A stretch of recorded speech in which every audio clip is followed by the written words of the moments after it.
Hello dear student, welcome back. इस video में मैं आपको पढ़ाने जा रहा हूँ 1757 से 1772 ईस्वी के मध्य का इतिहास। तो ये आधुनिक भारत का इतिहास है। इसका ये दूसरा वीडियो है और पहला वीडियो मैं अपलोड कर चुका हूँ चैनल पे। अगर आपने नहीं देखा है तो आपको वो वीडियो इस वीडियो के अंत में मिल जाएगा, या फिर चैनल पे जाइए, प्लेलिस्ट में जाइए, वो वीडियो आपको मिल जाएगा। तो चलिए इस वीडियो की शुरुआत करते हैं। और अगर आपको इस वीडियो की पीडीएफ चाहिए तो डिस्क्रिप्शन बॉक्स में लिंक दी गई है, आप वहां से इसकी पीडीएफ डाउनलोड कर सकते हो। शुरुआत करते हैं रॉबर्ट क्लाइव से। रॉबर्ट क्लाइव का जो पहला शासनकाल माना जाता है वो 1757 से 1760 ईस्वी के मध्य में माना जाता है। तो चलिए देख लेते हैं पहले इनके शासनकाल में क्या क्या महत्वपूर्ण कार्य हुए। 1742 ईस्वी में Robert Clive east India company में एक क्लर्क के रूप में भर्ती हुए थे, परंतु अपनी योग्यता के बल पर उन्होंने क्या किया कि 1751 ईस्वी में उन्हें कैप्टन बनाया गया और अंत में 1757 ईस्वी में वो बंगाल के गवर्नर बने। तो ये उनका शुरुआती दौर था।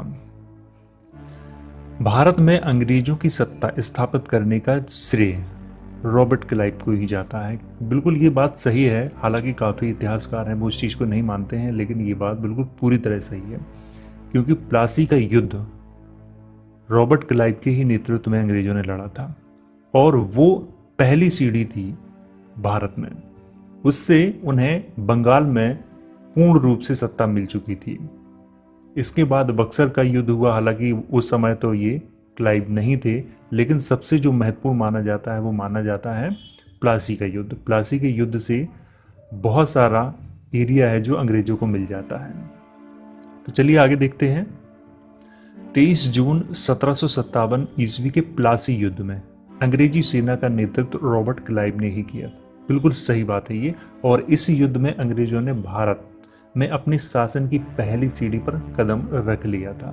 बिल्कुल सही है। प्लासी का युद्ध बंगाल के नवाब सिराजुद्दौला और बंगाल में ईस्ट इंडिया कंपनी के गवर्नर रॉबर्ट क्लाइव के मध्य में हुआ था। इस युद्ध में सिराजुद्दौला की हार हुई थी, क्योंकि उनके सेनापति मीर जाफर और दीवान दुर्लभ राय ने उन्हें धोखा दे दिया था। तो हालांकि इसके बारे में मैंने एक पर्टिकुलर वीडियो बनाया है, अगर आपने नहीं देखा है तो चैनल पर जाइए, प्लेलिस्ट में आपको वो वीडियो मिल जाएगा प्लासी के युद्ध के नाम से। तो उसमें काफी डिटेल से मैंने बताया था प्लासी के युद्ध के बारे में।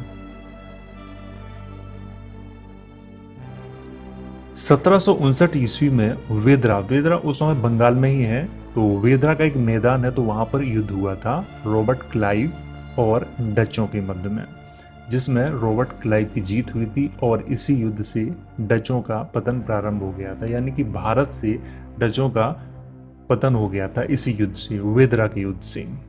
तो ये भी काफ़ी एक महत्वपूर्ण है। यहाँ पर रॉबर्ट क्लाइव ने बहुत महत्वपूर्ण कार्य किए थे। हालांकि अभी मैं आगे और चर्चा करूंगा उनके बारे में। फरवरी 1760 ईस्वी में कुछ स्वास्थ्य कारणों के चलते रॉबर्ट क्लाइव इंग्लैंड वापस चले गए। अब आते हैं यहाँ पर वेंसीटाट, जो इन्हें बहुत ही कम इतिहासकारों ने लिखा है। जब आप बहुत ज़्यादा डिटेल से हिस्ट्री पढ़ेंगे तभी आपको इनका नाम मिलेगा, वरना नहीं मिलता। मैंने काफ़ी बुकों में देखा है तो इनके नाम का उल्लेख करते ही नहीं है। वेंसीटाट का जो शासनकाल माना जाता है 1760 से 1765 ईस्वी के मध्य में। 1760 ईस्वी में वेंसीटाट बंगाल का नया गवर्नर बनकर आया, लेकिन बंगाल के नवाब जो उस समय के थे मीर जाफर ने उसका स्वागत नहीं किया, जिससे वेंसीटाट नाराज हो गए। वेंसीटाट ने मीर जाफर को हटाकर उसके दामाद मीर कासिम को बंगाल का नया नवाब बना दिया था।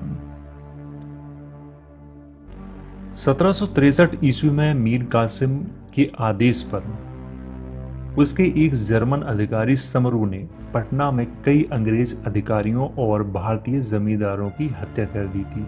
ये हत्या क्यों कर दी थी? क्योंकि ऐसा मानना था मीर कासिम का कि ये जो भारतीय जमींदार थे ये अंग्रेजों की तरफ थे, मीर कासिम की तरफ नहीं थे, तो इसीलिए इनकी हत्या करवा दी थी। और इसी हत्याकांड को क्या कहा गया भारतीय इतिहास में? पटना हत्याकांड के नाम से ये जाना जाता है ये। और इस हत्याकांड से भयभीत होकर मीर कासिम ने क्या किया था कि अवध के नवाब शुजा-उद-दौला के यहाँ उन्होंने शरण ली थी, क्योंकि वो जानते थे इतने लोगों की हत्या करने के बाद अंग्रेज हमें छोड़ेंगे नहीं। तो इसलिए वो क्या किया था उन्होंने कि बंगाल छोड़ के वो अवध के नवाब थे उनके यहाँ उन्होंने शरण ले ली थी। अब भाई बंगाल में तो हो गई सत्ता खाली, तो क्या किया था कि मीर जाफर को फिर दोबारा से बंगाल का नवाब बना दिया गया था। किसने बनाया था? ये वेंसीटाट ने। और इसी हत्याकांड से बक्सर के युद्ध की नींव पड़ी। ये बात बिल्कुल यहाँ पर ध्यान देने वाली है, किस हत्याकांड से?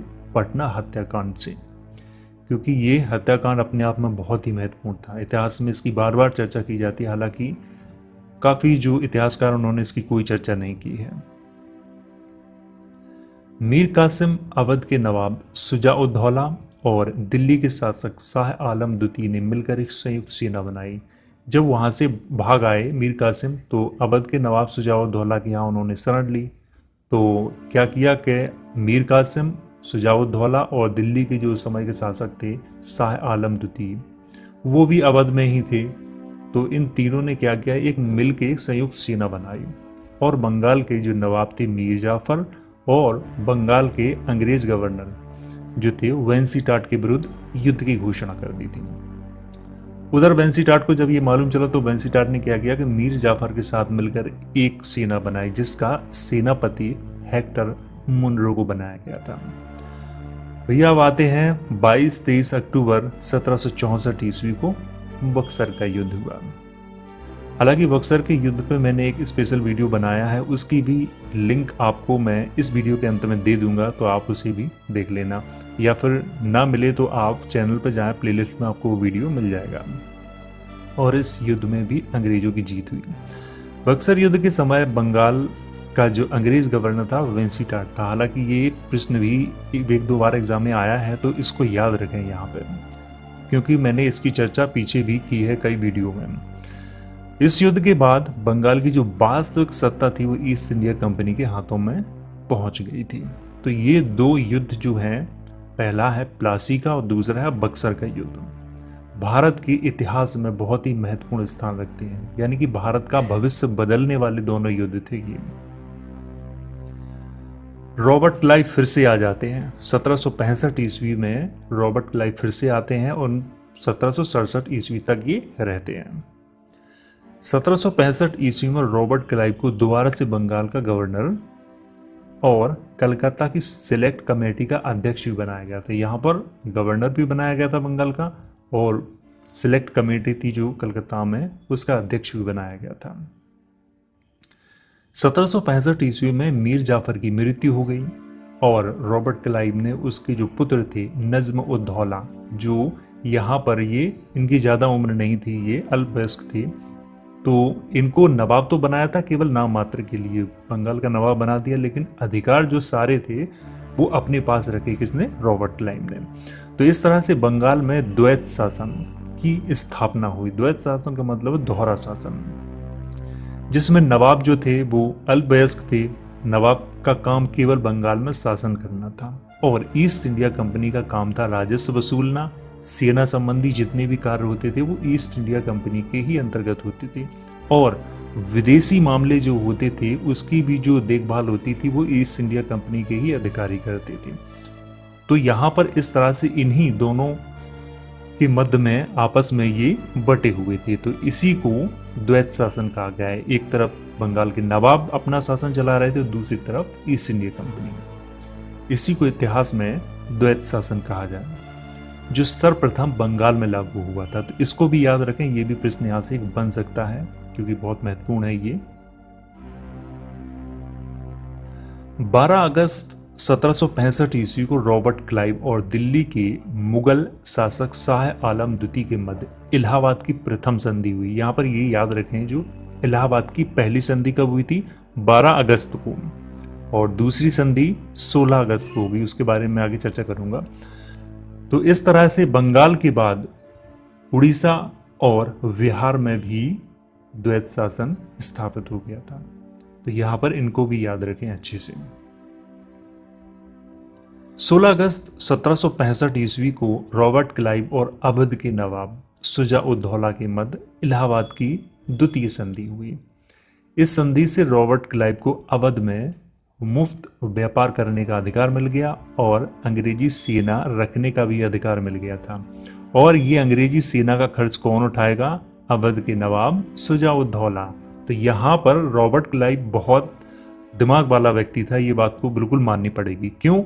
क्योंकि इस समय अवध के नवाब भी कमजोर थे और दिल्ली के जो शासक थे शाह आलम द्वितीय, वो भी बहुत कमजोर थे। रॉबर्ट क्लाइव अगर चाहता तो इस समय वो दिल्ली पर कब्जा कर सकता था, लेकिन उसने नहीं किया क्योंकि उसकी जो सोच थी वो बहुत दूरदर्शी थी। उसने क्यों नहीं किया? क्योंकि वो जानता था कि इस समय अगर मैं कब्जा करता हूं दिल्ली के शासन पे तो मराठे वहां पे अटैक करते रहते हैं और भारतीय जनता के प्रति हम अपना विश्वास अभी कायम नहीं कर पाए हैं। तो इसलिए केवल संधियां की थी, बस संधियां जो हुई थी उनसे उसने खूब पैसा और व्यापार किया। 1765 ईस्वी में रॉबर्ट क्लाइव ने ईस्ट इंडिया कंपनी में फैले भ्रष्टाचार को रोकने के लिए क्या किया था कि सभी अधिकारियों और सैनिकों से एक प्रतिज्ञा पत्र पर हस्ताक्षर करवाए थे। तो जब ये यहाँ पे हस्ताक्षर करवाए तो क्या हुआ कि सैनिकों ने इसका विरोध किया, जिसे इतिहास में श्वेत विद्रोह के नाम से जाना जाता है। अधिकतर ईस्ट इंडिया कंपनी के सैनिकों ने क्या किया था कि त्याग पत्र दे दिया था, क्योंकि यहाँ पर ये जो सैनिक थे ईस्ट इंडिया कंपनी के, ये भ्रष्टाचार बहुत करते थे। पर्सनल अपना जो बिजनेस होता था वो भी करते थे और उन्हें ईस्ट इंडिया कंपनी की तरफ से तो वेतन मिल ही रहा था, उससे वो संतुष्ट नहीं थे। पर्सनल अपना बिजनेस, रिश्वत और जो भी जितनी तरीके से वो कमा सकते थे वो कमाते थे यहाँ से। तो इसी को रोकने के लिए रॉबर्ट क्लाइव ने क्या किया था कि एक प्रतिज्ञा पत्र लिखवाना प्रारंभ कर दिया था कि कोई भी अगर सैनिक या अधिकारी रिश्वत लेते हुए या फिर पर्सनल अपना बिजनेस करते हुए पकड़ा गया तो उसे यहाँ से निकाल दिया जाएगा। तो इसमें क्या हुआ कि सैनिक काफी विरोध करने लगे, तो इसी को इतिहास में श्वेत विद्रोह के नाम से जाना जाता है। तो क्या किया कि यहाँ पर काफी सैनिकों ने त्यागपत्र दे दिया। रॉबर्ट क्लाइव ने सभी सैनिकों के क्या हुआ त्यागपत्र को स्वीकार कर लिया। अब यहाँ पर सेना की कमी हो गई तो उसने क्या किया कि मद्रास से नए सैनिक बुलवाए। रॉबर्ट क्लाइव ने सैनिक सुधार के लिए क्लाइव फंड नामक एक संस्था की भी स्थापना की थी, जिससे सैनिकों को सेवानिवृत्ति के बाद में क्या हुआ कि पेंशन मिल सके। तो काफी यहाँ पर सुधार भी किए थे। 1767 ईस्वी में रॉबर्ट क्लाइव वापस इंग्लैंड चला गया और 2 नवंबर 1774 ईस्वी को रॉबर्ट क्लाइव ने आत्महत्या कर ली थी। तो यहाँ पर कब गया था? 1767 में, और 1774 में उसने क्या किया था? आत्महत्या कर ली थी। तो यहाँ से रॉबर्ट क्लाइव का शासन खत्म। अब भैया देख लेते हैं कुछ इतिहासकारों ने रॉबर्ट क्लाइव के बारे में क्या क्या कहा। तो अल्फ्रेड लॉयल, इन्होंने कहा है कि भारत में साम्राज्य की स्थापना के लिए अंग्रेज सबसे अधिक उत्साही तथा साहसी और कभी ना हार मानने वाले रॉबर्ट क्लाइव के ऋणी हैं। तो यहाँ पर बात बिल्कुल सही है कि रॉबर्ट क्लाइव के वाकई में ऋणी थे जो अंग्रेज थे, क्योंकि इसी की वजह से बहुत कुछ भारत में सत्ता हासिल की उन्होंने। जो शुरुआती दौर था वो रॉबर्ट क्लाइव के ही दिमाग की उपज थी। दूसरे एक भारतीय हैं, इनका भी मत पढ़ लेते हैं। इन्होंने लिखा हुआ है कि 1757 से 1772 ईस्वी तक जो बंगाल एक डाकू राज्य था, क्योंकि ये मानते हैं इस समय बंगाल में बहुत लूटमार हुई, बहुत करों में वृद्धि हुई। जब जिसको चाहो लूटो, जब जिसको चाहो करों में वृद्धि कर दो। तो यहाँ पर इन्होंने अपने मत का लिखा और ये अंग्रेज हैं, इन्होंने अपने मत का लिखा। अब आते हैं भाई वरेलास्ट या वलसट। इनका जो नाम है ना, यहाँ पर वरेलास्ट काफ़ी मैंने जो नोट्स है मेरे उनमें भी मुझे मिला हुआ है और बुकों में वलसट मुझे नाम मिला हुआ है यहाँ पर। तो इनका जो शासनकाल माना जाता है 1767 से 1769 ईस्वी, नहीं केवल 2 वर्ष का। 1767 ईस्वी में वरेलास्ट को बंगाल का नया गवर्नर बनाया गया। इसके समय की एक जो महत्वपूर्ण घटना है वो केवल यही है, प्रथम मैसूर का युद्ध। बस केवल इसी को याद रखना है। और 1769 ईस्वी में ये वापस इंग्लैंड चले गए थे। अब आते हैं वही कर्टियर। इनका जो माना जाता है शासनकाल 1769 से 1772 ईस्वी में। तो 1769 ईस्वी में कर्टियर को बंगाल का गवर्नर बनाया गया। कर्टियर के समय में 1770 ईस्वी में बंगाल में भीषण अकाल पड़ा और माना जाता है, जैसे काफ़ी इतिहासकारों ने उसकी चर्चा की है, कि 1770 में जो अकाल पड़ा था उसमें कई हजार लोगों की मौत हो गई। तो ये यहाँ पर एक बहुत महत्वपूर्ण है ये। तो हो सकता है ये किसी न किसी एग्जाम में आपसे पूछे। तो ये कर्टियर के शासन काल में ही हुआ था 1770 में। 1772 ईस्वी में कर्टियर का शासनकाल समाप्त हो गया और उसके स्थान पर वॉरेन हेस्टिंग्स को गवर्नर बना के भेजा गया था यहाँ पर। तो इनको याद रखें। अगला जो मैं आपको पढ़ाऊंगा वॉरेन हेस्टिंग के बारे में पढ़ाऊंगा। तो ये वीडियो की अगर आपको पीडीएफ चाहिए तो लिंक है डिस्क्रिप्शन बॉक्स में, आप वहाँ से इसकी पीडीएफ डाउनलोड कर सकते हो। वीडियो पसंद आया हो तो लाइक करें, शेयर करें, कमेंट करें।